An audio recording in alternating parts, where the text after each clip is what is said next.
নমস্কাৰ বন্ধু বান্ধৱীসকল, সকলোকে দুৰ্গা পূজাৰ হিয়াভৰা শুভেচ্ছা জনালোঁ। জুবিন দা বিহীন দুৰ্গা পূজাখন সঁচাকৈ এইবাৰ বহুত নিমাত পৰিৱেশ হৈছে, ভাল লগা নাই। আৰু সেইকাৰণে আমাৰ ডিপুতা নাট্য মন্দিৰত যিখন পূজা পাতিছিলে সেইখন পূজা কমিটিৰ বাহিৰত শ্ৰদ্ধাঞ্জলি অনুষ্ঠান এভাগো ৰাখিছে। সঁচাকৈ বহুত ভাল কাম কৰিছে। সেইকাৰণে আমিও অকণমান শ্ৰদ্ধাঞ্জলি জনাম। দিনদাৰ অনুষ্ঠানত অকণ তেল ঢালি সঁচাকৈ দুৰ্গা পূজাটোত জুবিন দা অবিহনে সঁচাকৈ উমাউমা অৱস্থা হৈছে। সঁচাকৈ তেওঁ প্ৰত্যেক পূজা মণ্ডপে যে জুবিন দাৰ শ্ৰদ্ধাঞ্জলিৰ জেগাটো ৰাখিছে, সঁচাকৈ বহুত ভাল কৰিছে। সঁচাকৈ সকলোৱে দুৰ্গা পূজা কুশলে মংগলে ভালে যাওক তাকে দেখুৱাই গ'লোঁ। চাই যাব, ভিতৰৰ পৰাও আপোনালোকক দেখুৱাম, বলক। নিয়ামতো জুবিন গাৰ্গেও যেন ন্যায় এটা পায়, হয়নে?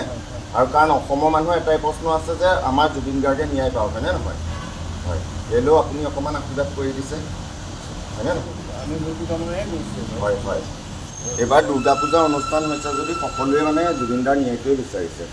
সেইকাৰণে আমি দুৰ্গা মাৰ ওচৰত আহিলোঁ যেন জুবিন দাই ন্যায় পায়, আমাৰ অসমৰ পৰিৱেশটো আললোৱা হওক, হয়নে নহয়? আমাৰ পুনৰ অসমখন জুবিন দাৰ অসমখন যেন আকৌ শান্তিপূৰ্ণলৈ ঘূৰি আহে দুৰ্গা মা। সেয়ে আজি প্ৰাৰ্থনা জনাইছোঁ আপোনাৰ ওচৰত, সকলোৰে মংগল হওক, কুশলে থাকক। জয় দুৰ্গা মা। দুৰ্গা পূজা আপোনাৰ ডিপুতা কমিটিখন আপোনালোকৰ দেখুৱালৈ দাদা খুৰাহঁত ইয়াতে বহি আছিলে। কি ক'ব, দুৰ্গা পূজা এইবাৰ অনুষ্ঠানটো কেনেকুৱা চলিছে? জুবিন দা অবিহনে দুৰ্গা পূজাৰ কেনেকুৱা চলিছে মানে আপোনালোকৰ কওক? মানুহৰ সমাগম ভিৰ। দুৰ্গা পূজাটো হয় হয় হয় হয়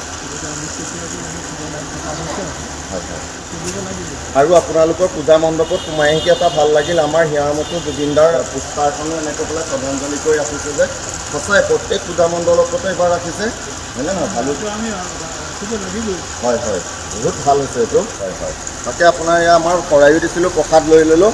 তাকে পৰিৱেশটো দেখুৱাই গ'লোঁ আমাৰ ডিপুতাৰ পূজা মণ্ডপৰ।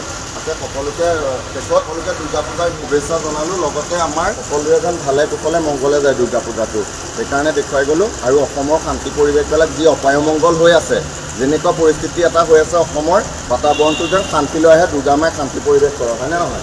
সেইটো কাৰণে দেখুৱাই গ'লোঁ। চাই যাব, সকলোৱে আশীৰ্বাদ কৰিব যেন অসমৰ পৰিৱেশটো ভাললৈ হয় আৰু আমাৰ জুবিন দাই ন্যায় পায় সোনকালেই, আৰু পৰিৱেশটো ঠাণ্ডা শান্তিলৈ আকৌ পুনৰ অসমখন জুবিন দাৰ অসমখন ভাল পৰ্যায়লৈ ঘূৰি আহে। সেইকাৰণে আজি দুৰ্গা পূজা মণ্ডপৰ পৰা দেখুৱাই গ'লোঁ। চাই যাব, ধন্যবাদ।